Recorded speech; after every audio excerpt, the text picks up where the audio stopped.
ဒီငပြောပင်ဟာအကျိုးရှိအောင်သုံးမယ်ဆိုလူသုံးဆောင်တွေအများကြီးသုံးလို့ရတယ်ဆိုတာကျွန်တော်အသိပေးနေတာပေါ့နော်အသိပေးတယ်ပေးခြင်းတယ်လှုပ်လဲလောက်ကင်စေခြင်းတယ်ဒါကြောင့်လဲကျွန်တော်ကအသိပညာပေးတာတွေမဟုတ်ဘူးနိပညာပါပေးပြီးတော့ဒီအလောက်ကင်အခွင့်အလမ်းတစ်ခုအတွက်ပါကျွန်တော်ကနေတွေမှာလိုက်ပြီးတော့သင်တန်းတွေပေးပါတယ်ပေးတဲ့အဓိကတော့ကျွန်တော်ကဒီဓာတ်ချောင်းကတ်ကြီးတစ်လက်ဘီတစ်ခုရှိအောင်နဲ့တင်လှုပ်လို့ရအောင်သင်ပေးတာပါကျွန်တော်ဒီဂရင်းပရနာမြန်မာရဲ့ဖောင်ဒါတူဖြစ်ပါတယ်နာမည်ကဦးမြင့်သိန်းပါဒီဂရင်းပရနာကတော့ကျွန်တော်တို့ကဒီအရင်ကတည်းကထိုင်းမြန်မာနယ်စပ်မှာကျွန်တော်ကဒီခီးသွွားလုပ်ငန်းလုပ်ခဲ့တာပေါ့နော်အဲ့ဒီမှာကျွန်တော်ကဒီ UK8 ပေါ့ PPIC က2019မှာကျွန်တော်ကဒီခီးသွွားလုပ်ငန်းပတ်သက်တဲ့ဆုတစ်ခုရတယ်အဲ့မှာပန်နယ်သာလန်နေလာတယ်လာပြီးတော့အဲ့ပညာရှင်ကငပြောနဲ့မြက်တွေနက်နက်တွေကိုကြည့်ပြီးတော့ဒီလုပ်ငန်းကခီးသွွားလုပ်ငန်းအတွက်လို့ရင်ပို့အကျိုးဖြစ်တော့မယ်ဆိုတော့ဒါကျွန်တော်ငပြောကိုအကောင့်တွေပေါ်ဖို့စဉ်းစားခဲ့တာပါဒါပေမဲ့တကယ်တမ်းစပြတာတော့2019ကိုဗစ်ဖြစ်တဲ့အချိန်အလုပ်လဲအားနေတဲ့အချိန်မှာငပြောကိုလေ့လာရင်းနဲ့ချပြတာ2021မှာပဲ Green Banana မြန်မာအနေနဲ့ချီတွေရှော့တွေလူသုံးကုန်တွေအမျိုးမျိုးထုတ်ပြနိုင်ခဲ့တာပါဒီပညာတော့အဓိကတော့ကျွန်တော်တို့ရဲ့ဆိုင်အရင်စောတဲ့စီနီယာတွေရှိပါတယ်သူတို့ကတော့ထိုင်းနိုင်ငံကိုသွားလေ့လာတယ်သူတို့ကိုယ်တိုင်လေ့လာခဲ့ဤပညာတွေမှာတော့စက္ကူလုပ်တဲ့ဤပညာပေါ့နော်ဒါကိုလေ့လာတယ်ပြီးရင်ကျွန်တော်စီကိုလာတဲ့ပင်ကနယ်သာလန်ကပညာရှင်နဲ့ကျွန်တော်ဒါတွေလုပ်တဲ့အကြံဉာဏ်တွေဤပညာတွေပို့ပေးတယ်ဒါပေမဲ့ကျွန်တော်တို့နိုင်ငံကဤပညာအားနည်းချက်တွေကတော့ရှိတယ်လေရှိတဲ့ကိုယ့်ဘာကိုလည်းလေ့လာတဲ့အခါမှာအခက်အခဲတွေတော့အများကြီးပေါ့စူးစမ်းနဲ့လေ့လာတယ်အမားတွေကိုပြင်းနဲ့အခုချိန်တွေရောက်လာတာပေါ့ကျွန်တော်တို့အတိတ်ချက်ကတော့ငပြောပင်ကတော့ဒီအသီးသီးပြရတဲ့ငပြောပင်ကိုအသီးကိုကျွန်တော်ကဒါဈေးကွက်တစ်ခုလည်းတွန်းလိုက်ပြီပေါ့နော်ဒါဆိုဒီပင်ကတော့မဖြစ်မနေခုတ်ရမယ်အပင်ထဲမှာပါသွားပြီပေါ့ဘာလို့သူကထပ်ပြီးတော့လည်းအသီးမသီးတော့ဘူးဒီသူ့ရဲ့အနေထားရလည်းထပ်ပြီးတော့မျိုးပွားစရာလည်းမရှိတော့တဲ့အတွက်ကျွန်တော်ဒီပင်ကိုကျွန်တော်ကခုတ်ရတယ်သူ့မှာရှိတဲ့တားတဲ့အပင်လေးတော့ခြံထားရတာပေါ့အဲ့တော့ပင်စီကိုခုတ်လိုက်တဲ့အချိန်မှာအဲ့ဒီပင်စီကိုကျွန်တော်ကခွ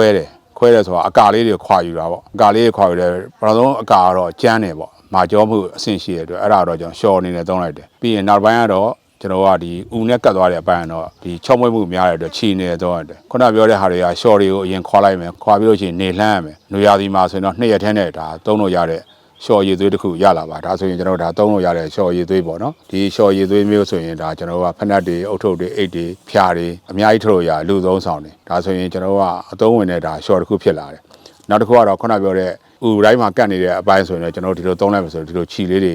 ရလာမယ်ဒီခြေတွေကဆိုရင်ကျွန်တော်ကအခုဆိုရင်တော့ကော်တွန်ပေါ့ဝါကုန်းနဲ့ရော့ဆက်ပြီးတော့အတိုင်အဖောက်တွဲပြီးတော့ကျွန်တော်တို့ဆိုရင်ပေါ်ဝါတွေပိတ်စတွေ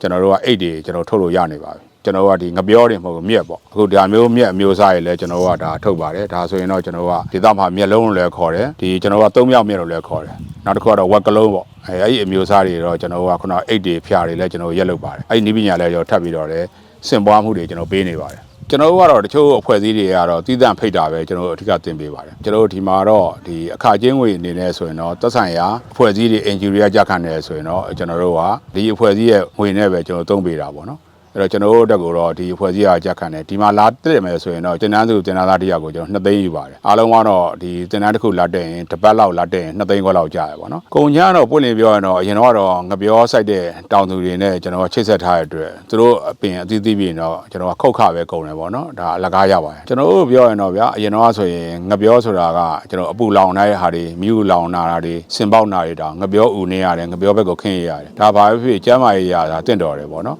အခုကျွန်တော်ဆိုငပြောဖက်နဲ့စီရင်အပြင်ငပြောဘက်ကိုလည်းနင်းစရာလည်းမပို့ငပြောဥရသွားနင်းစရာမလိုပဲနဲ့တင်အေးတက်ခံစားရတယ်မျက်စိကိုအပူထုတ်တာတွေအခိုးထွက်တာတွေသက်သာစေတယ်ပြီးရင်ချင်မနာကွဲတာတွေကိုသက်သာတယ်ပေါ့ဒါကြောင့်ဒါတွေကကျမ်းမာရေးနဲ့အတွက်ညီညွတ်တယ်ပြီးရင်ငပြောပေါ်ဝါလေးခြုံရပြင်ဒီလိုမျိုးပူလောင်တဲ့ရာသီဥတုမှာအေးမြတဲ့ဓာတ်ကိုပေးတယ်ပေါ့နော်ငပြောခေါင်းလေးတွေငပြောဖြာလေးတွေကအဲ့တော့လူခန္ဓာကိုယ်မဲ့ကျမ်းမာရေးကသဘာဝပစ္စည်းအထုတ်ထားရပြီးတဲ့အတွက်ကျမ်းမာရေးကိုထောက်ပံ့အများကြီးဖြစ်စေတဲ့ပစ္စည်းတွေဖြစ်ပါတယ်ဒါခိုင်ခန့်မှုအနေနဲ့ပြောမယ်ဆိုတော့သုံးဆွဲမှုပါကျွန်တော်ကပညာပေးရပါတယ်ဥပမာဖက်နက်ဆိုရင်ဘယ်လိုမျိုးကင်တွယ်ပြီးတော့စီးရမယ်ဒီပဝါတွေပိတ်စတွေဆိုလဲဘယ်လိုဖို့ရမယ်ရှော့ရမယ်မိယူဘယ်လိုတက်ရမယ်အဲ့ဒါအားလုံးလည်းကျွန်တော်တို့ကိုယ်တိုင်ကလုံရင်းကင်ရင်းနဲ့ကျွန်တော်တို့သိလာတဲ့အသည့်တွေကိုဘယ်လိုမျိုးကင်တွယ်ရင်တော့ပိုကောင်းမယ်ဆိုတာဆက်ပြီးတော့လည်းကျွန်တော်လေ့လာနေပါတယ်ကျွန်တော်တို့သိတဲ့အသည့်ကိုလည်းဆက်ပြီးတော့ဖြန့်ဝေနေပါတယ်ဒီငပြောပင်ကပင်စီရာဆိုတာထွက်လာတဲ့ဟာကိုရှော့အနေနဲ့သုံးမယ်နောက်တစ်ခါချီအနေနဲ့သုံးမယ်ချီဆိုတာတော့အဆင့်နည်းနည်းမြင့်သွားပြီပေါ့ချီအနေနဲ့သုံးမယ်ဆိုရကန်းပိုင်းဆိုင်ရာတော့ပါသွားပြီပေါ့နော်အဲ့တော့ခုလက်ရှိကျွန်တော်တို့သုံးနေတဲ့ဖက်နက်တွေအုတ်ထုပ်တွေအိတ်တွေလုပ်မယ်ဆိုရင်တော့ဓာတ်ကတ်ကြီးဘီတစ်ချောင်းရှုံနဲ့ကြာလုပ်လို့ရပါတယ်အဲ့ဒီနည်းပညာကိုကျွန်တော်ပေးတာပါနောက်ဆုံးစွပ်ပစ်ကတော့စက်ကူထွက်ပါတယ် စက်ကူကတော့ခုနပြောတဲ့အတိုင်းပဲဒေသတွေမှာအလောက်ကန်ခွင်လန်းဖြစ်အောင်လုပ်ပေးတဲ့အထက်မှာဒီကျွန်တော်တို့ပြောတော့စက်ကူခြေတဲ့စက်ပေါ့ရင်းနာဖက်တာလို့တာပေါ့အဲ့ဒါကိုရင်းနာဖက်တာကိုကျွန်တော်ကမသုံးဘဲနဲ့ရက်ွက်ထဲမှာရှိတဲ့ငရုတ်စုံသုံးုံနဲ့ပဲပျော့ပတ်ဖြစ်အောင်ကျွန်တော်လုပ်ပေးပြီးတော့ဒါနည်းပညာနဲ့သင်တန်းပေးခဲ့တယ်ဒါလည်းစက်ကူအဖြစ်ဒါရလာတယ်ပေါ့နော်ဒီစက်ကူဆိုတော့လည်းအခုပိုင်းကန်စက်ကူခေါ်မှာပေါ့ပင်တရားထွက်တဲ့ရှမ်းစက်ကူလိုပါပဲကျွန်တော်တို့အယောင်သွေးတွေကိုဆက်လို့ရတယ်အရွက်ကလေးတွေကိုလှချဲလို့ရပါတယ်ဒါလေးကိုအခြေခံပြီးတော့ထွက်လာတဲ့စက်ကူကိုမီးရည်နေမီးပုံးတွေရက်တောင်တွေလုပ်လို့ရပါတယ်ဗျရှစ်ဆက်သွားမှာတွေတော့အများကြီးဗျကျွန်တော်တို့ကအခုလက်ရှိကတော့ဒီလုပ်ငန်းကတင်တန်းနေပေးတာတွေမဟုတ်ဘဲနဲ့စီးပွားဖြစ်သွားဖို့အတွက်ပါကျွန်တော်တို့ကစီစဉ်ထားတာပြည့်ပဲမကြခင်မှာဈေးကွက်ထဲမှာချပြဖို့လည်းစီစဉ်ထားပါတယ်အခုဆိုရင်ကျွန်တော်တို့တောင်ကုန်းမှာလည်းအယောင်းဆိုင်တွေတစ်ခုဖွင့်လှစ်ပြီးတော့ရောင်းချဝယ်လုပ်ထားပါတယ်